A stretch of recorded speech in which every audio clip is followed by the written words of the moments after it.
The flag matters.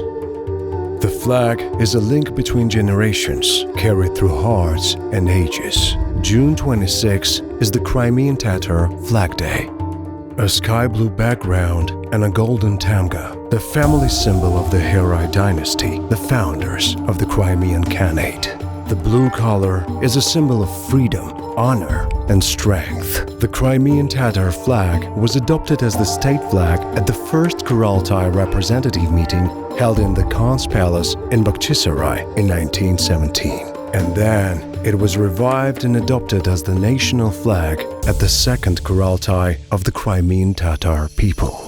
In 2014, the Crimean Tatar flag became a symbol of indomitability and the fight for rights and freedom for many people in the world. That is why in 2018-2019, as part of the action United by the Flag, Liberate Crimea, it was unfurled in 28 countries on 4 continents. It has already become an unbreakable tradition to raise the Crimean Tatar flag on the administrative buildings of Ukraine and decorate the streets and houses of the capital with it on June 26th.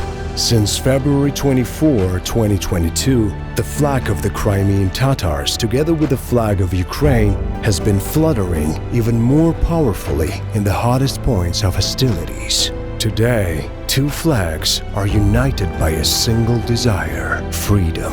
After all, as 2 flags, 1 country, so is 2 nations, a common future. We know that soon we will see the flag of Ukraine and the Crimean Tatars over the liberated Crimea. Glory to Ukraine.